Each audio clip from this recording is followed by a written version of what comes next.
papel crescente.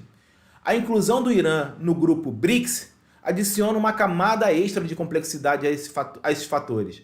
Em um cenário onde os Estados Unidos buscam conter a ascensão da China e a influência da Rússia, o BRICS é visto como um bloco que desafia a ordem mundial existente. Um bloco geopolítico contra-hegemônico que vem criando quase uma globalização paralela que põe em xeque de fato a hegemonia não só americana, quanto a própria estrutura econômica do Ocidente, formada desde o final da Segunda Guerra Mundial. Então, o enfraquecimento do Irã, um parceiro, mesmo que recente, do BRICS, mas extremamente estratégico, principalmente porque é um aliado militar da Rússia, poderia ser interpretado como uma estratégia para minar a coesão do bloco e ajudar os Estados Unidos a manter sua vantagem na corrida geopolítica contra a China, o principal alvo. Inclusive, lembrando aqui que no seu primeiro governo, o Trump colocou a China como principal inimigo a ser combatido dos Estados Unidos na doutrina de segurança nacional dos Estados Unidos. Então, a aliança Irã-Rússia é um ponto crucial para esse debate, como causa profunda também dessa guerra. Pois enfraquecer o Irã pode significar enfraquecer um braço da influência russa no mundo, nesse bloco do BRICS, e da ascensão da China, e consequentemente fortalecer a posição dos Estados Unidos e de Israel no Oriente Médio. Lembrando também que a China tem esse projeto das novas rotas da seda, o Belt and Road Initiative, que tem ali o Irã também como um ponto fulcral em termos inclusive geopolíticos, da viabilização dessas rotas. Por fim, vale mencionar as capacidades militares do Irã.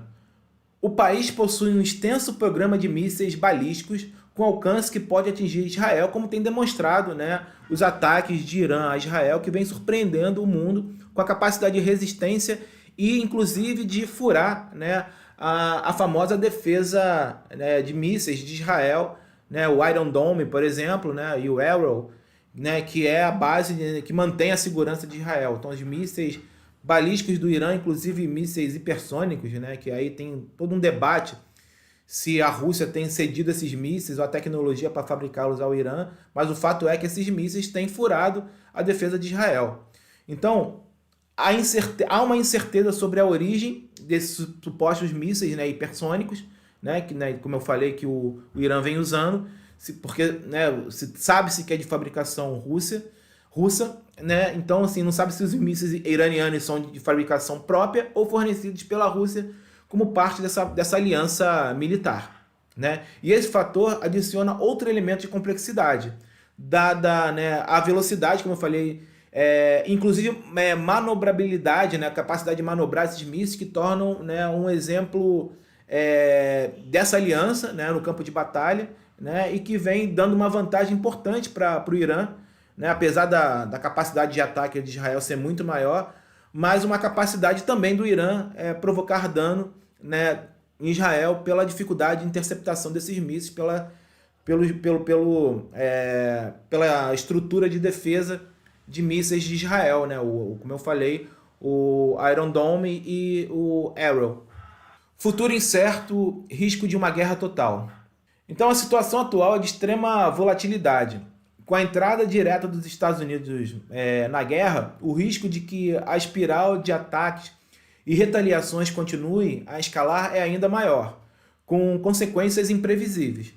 O envolvimento de potências como os Estados Unidos, agora um participante ativo do conflito, não apenas um país que dá apoio militar e logístico a Israel, mas agora um ator direto no conflito, a Rússia, com laços fortes com o Irã, uma aliança militar também, e a China, com interesses crescentes e uma oposição cada vez maior com os Estados Unidos.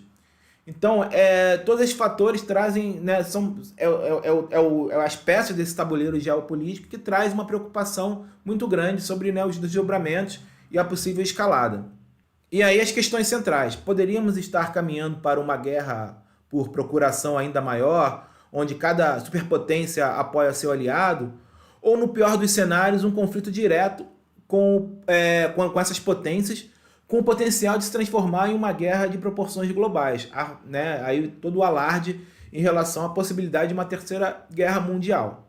Né? Lembrar que a guerra é uma constante na política internacional, por mais que haja, né, fortes motivos para que as grandes potências tendam a evitar, porque uma guerra global não interessa a ninguém, mas assim, a escalada parece ser real e o descontrole também, ainda mais quando você tem um governo americano junto com Israel que cada vez mais é messiânico, né, e que o realismo na diplomacia parece que não é o principal vetor, mas sim essa visão apocalíptica do mundo que de fato é algo né, que precisa acontecer para uma reconstrução do mundo sob esses novos preceitos messiânicos, né, que né, também é a própria agenda da chamada Agenda 25 do Heritage Foundation, né, que é o que orienta a visão política do Trump. Então a complexidade das motivações, desde a segurança nuclear, passando pela política interna israelense e a crise palestina, a postura intransigente dos Estados Unidos sobre Trump, até a grande geopolítica global descrita aqui, torna a compreensão e a resolução desse conflito um desafio monumental.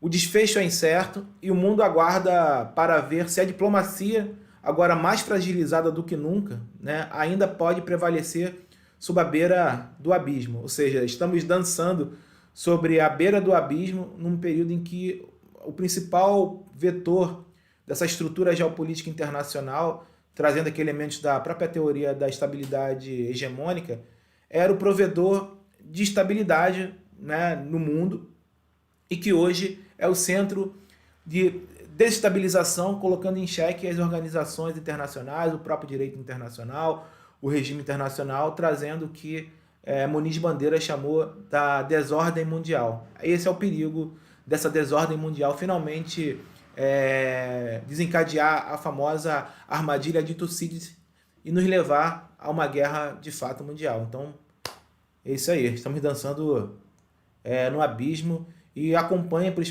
próximos vídeos. Vou continuar essa conversa. E é isso aí. Acompanhe o canal e deixa aí seu like. Valeu, abraço.